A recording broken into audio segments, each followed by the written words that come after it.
Are you feeling nervous when it comes to the speaking section of the IELTS exam? You may be worried about having the confidence and competence to answer questions and share your story.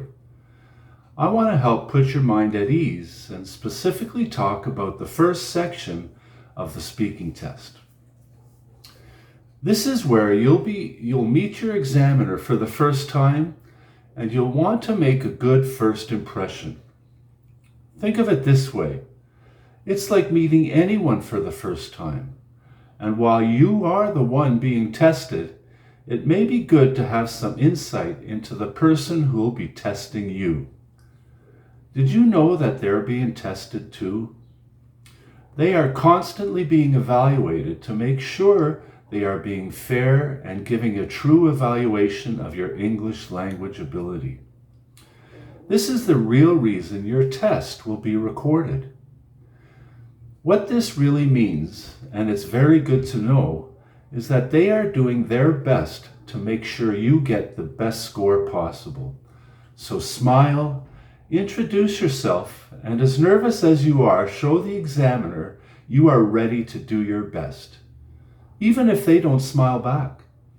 You may be the first or you may be the 15th candidate they've met with that day. So with the introductions complete, the actual test will begin. And here's some good news. You'll be very familiar with the topic because it's all about you. The first thing to realize is that during this first 4 or 5 minutes, you'll be asked about common everyday topics. Your home or family, your work or study, and your interests or hobbies. There are no wrong answers. Remember that you're being tested only on your English language ability. So let's go over a few tips.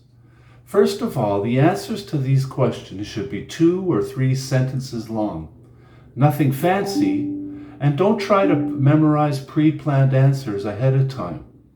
Think of how you would answer these questions with anyone you're meeting for the first time.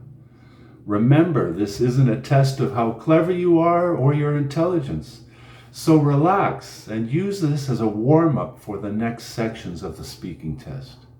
Then, as you answer, try to paraphrase and not use the exact same words as in the question, but a word of warning again. Don't try to be too fancy. Use language that you are comfortable with and can use appropriately. And then try to add a little extra information that will extend your answers to these 2 or 3 sentences. So be specific, add a few extra details, and maybe even give a good example. Even if that doesn't appear so, imagine that the examiner is genuinely interested in what you're sharing and not just testing every word you say. If you're being asked about a routine or a daily task, don't forget to say how often you do it.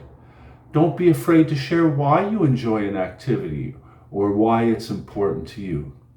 And perhaps the best thing to remember is that you're having a conversation with someone. Examiners are human too. You are letting them get to know a little more about you. And you're communicating as you speak. So remember, speaking is more than just the words that come out of your mouth. It involves your body language and expressions, and that's why it's so important to smile. As a little bonus, let me tell you why it's so important to smile. First of all, when you smile, you will feel a little more relaxed. It calms the nerves and gets rid of the fear of making mistakes or saying the wrong thing. And secondly, something else happens when you smile. Your facial muscles become more relaxed, and when this happens, your pronunciation improves and you actually speak more clearly. So when it comes to practice, make sure smiling and relaxing are a part of it. And this will go a long way to helping you get the score you need in the speaking section. I hope you found this video helpful. Be sure to hit like and subscribe for more insights on the IELTS exam. And why not follow my Facebook page for daily tips and support? And if you have any questions, Don't hesitate to contact me by email. All the links are in the comments section.